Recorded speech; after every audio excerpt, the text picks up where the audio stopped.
podemos hablar de que diseñadores y diseñadoras pueden hacer ciencia y científicos y científicas podrían diseñar. Porque al final no solamente somos más, sino que somos mucho mejores. Y es que hablamos de ciencia y diseño para cambiar el mundo, porque sin ciencia no se puede, pero solo con ciencia no alcanza. La primera vez que escuché la palabra diseño, no estaba muy segura de qué me estaban hablando. Podía ser todo, desde la silla del colectivo en la que te sentás todos los días para moverte, hasta esa interacción con tu barista de preferencia al que le pedís un café una vez a la semana. Al fin y al cabo, se trata de eso, de resolver problemas. En mi cabeza, los diseñadores y las diseñadoras se veían todos muy parecidos. Eran muy expertos en el campo. Podían hacer un branding que la rompa, diseñar una silla ergonómica o diseñar esas interfaces con las que interactuamos todos los días. Al fin y al cabo, quizás me estaba equivocando un poco, porque el mundo del diseño puede ser mucho más amplio de lo que pensaba. Escuché hablar de que el diseño podía transformarse de una profesión especializada a una actitud general de inventiva y capacidad para ver los problemas o los proyectos no de forma aislada, sino en contexto con su entorno. Pero entonces, capaz que no estábamos hablando solamente de diseño. En este sentido, la ciencia también puede ser vista como una herramienta para transformar el mundo en el que vivimos. Y cuando hablamos de científicos, usualmente pensamos en personas un poco aburridas, encerradas en un laboratorio, que hacen experimentos con el resto de los humanos, ¿no? Sin embargo, también se puede pensar de otra manera. La ciencia tiene muchísimo que aportar. Lo vemos como una herramienta que al fin y al cabo nos provee de evidencia para tomar mejores decisiones. Y entonces, podemos hablar de ambas cosas juntas. La ciencia, con su aporte en evidencia, y el diseño, con su forma de llevarlo a las personas. Cuando hablamos de diseño, les dije que hablábamos de muchísimas cosas. Nos vamos a centrar en algo en particular, el diseño de experiencia de usuario. Y cuando hablamos de experiencias, es un abanico enorme. Por un lado, tenemos las interacciones que tenemos en nuestros dispositivos móviles, o incluso de vuelta, como esa interacción que tuvimos con el barista al principio de la charla. Imagínense esto. Una computadora hace mucho tiempo se veía algo así. Terrible. La usaban solamente científicos. Pero no fue hasta que apareció este muchacho, nuestro querido Steve Jobs, que la Macintosh logró que ese poder de cómputo llegue a todos los hogares. Desde ese momento, estamos enfrentándonos a una tecnología que pudo ser usada por muchísimas más personas. Y ahí vemos un desafío. Estamos hablando de tecnología de impacto, pero solo para unas pocas personas. Y ahí entra el diseño de experiencias. Cuando diseñamos una experiencia nos enfrentamos a un problema muy particular. Y es que usualmente en el proceso de diseño pensamos en un usuario ideal. Diseñamos nuestro user persona, lo validamos con una entrevista. Pero hay una cuestión muy principal. Y es que, ¿por qué estamos diseñando para ideales cuando al final quienes usan nuestros productos son un poco diferentes de lo que esperamos? Al final, la población no es homogénea y tenemos que ser muy conscientes de eso. ¿Vieron que usualmente escuchamos hablar de lo normal y lo no normal? Bueno, la realidad es que lo único normal que tenemos como población es la distribución de algunas de nuestras características. Gracias a la querida campana de Gauss, hablamos de desarrollo típico y no típico. ¿Qué quiere decir eso? A veces nos acercamos a la media y a veces no. Y está buenísimo que eso pase, porque al fin y al cabo vivimos en diversidad. Entonces, cuando hablamos de esta diversidad, es importante entender que somos una mezcla perfecta de genética más ambiente. Perfecta en realidad no, porque a veces influye más una cosa que otra, pero bueno, es bueno tenerlo en cuenta a la hora de diseñar experiencias. Al fin y al cabo, el usuario ideal no existe. Y a la hora de diseñar, tenemos que ser muy conscientes de ello. Les voy a contar un caso que viví bien de cerca. Durante el año pasado tuve la oportunidad de liderar el equipo de experiencia de usuario de Háblalo 4. ¿Conocen Háblalo?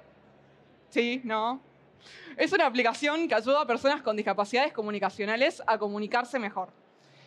Mateo, que hoy es el CEO de la empresa, diseñó Háblalo con una intención muy particular, y era ayudar a los alumnos sordos de su mamá a comunicarse mejor con su entorno.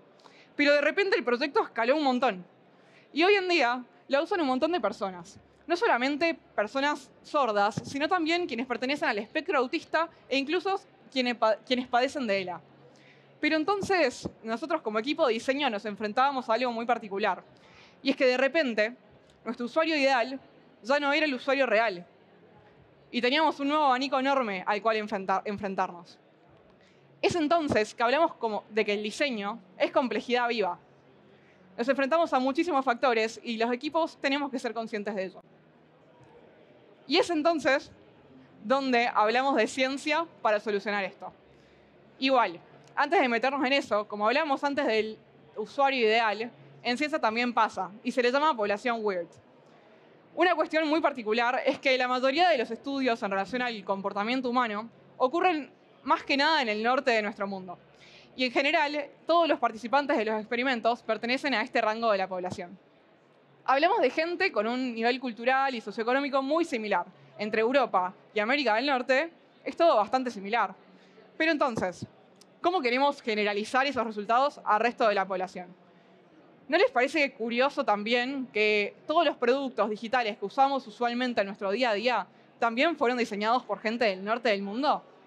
Quizás hablamos de un gran llamado a la atención. Está buenísimo que diseñemos productos desde Latinoamérica con nuestra diversidad y mirada diferente de la situación. ¿Escucharon hablar de esto? ¿Qué pasa cuando esto no pasa? Hace un par de años, un titular copó las pantallas. Decía algo así como el algoritmo de Amazon al que no le gustan las mujeres. Tremendo. Y es un ejemplo perfecto de qué puede pasar cuando no tenemos en cuenta la diversidad en equipos y en productos. En Amazon en 2018 diseñaron un algoritmo de inteligencia artificial para agilizar el proceso de selección en equipos de IT de recursos humanos. Y pasó algo muy peculiar. Funcionaba buenísimo. Ojo, agilizó un montón el proceso. Pero de repente encontraron un patrón. Los perfiles femeninos se quedaban afuera. ¿No les parece curioso? Ahora, ¿a qué nos enfrentamos con esto? Los datasets, es decir, el conjunto muy grande de datos con los que fue entrenado ese modelo, resultó ser de los candidatos que ya estaban trabajando en la empresa. Y adivinen qué, eran todos hombres. Entonces, es importante que prestemos atención a estas cosas, porque al fin y al cabo estamos perpetuando sesgos y la discriminación que está presente en nuestra sociedad a los productos, o en este caso, modelos, que diseñamos y publicamos. Vamos a hablar de algo muy particular. Les propuse que la ciencia y el diseño podían ir de la mano, y creo que la mayoría me miró un poco raro. Pero hay un campo de estudio muy interesante, que es la interacción humano-computadora. Se habla un poco de ver cómo el humano puede interactuar más naturalmente con las máquinas. Y no solo eso. Si lo comparamos con lo que hablábamos al principio, el diseño de experiencia de usuario, queremos que las personas puedan interactuar mejor con las aplicaciones.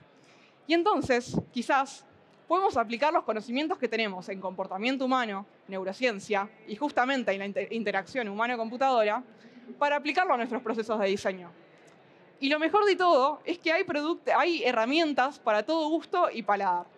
Hablamos, por ejemplo, de resonancias magnéticas, de electroencefalografías, de eye tracking y un montón de herramientas que son propias de la neurociencia y de la ciencia en general para poder entender cómo prestamos atención.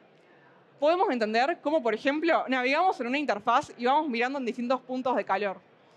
Es muy loco como todo esto puede, al fin y al cabo, lograr revolucionar la forma en que diseñamos. Es que al final podemos hablar de que diseñadores y diseñadoras pueden hacer ciencia y científicos y científicas podrían diseñar. Porque al final no solamente somos más, sino que somos mucho mejores. Y es que hablamos de ciencia y diseño para cambiar el mundo, porque sin ciencia no se puede, pero solo con ciencia no alcanza. Gracias.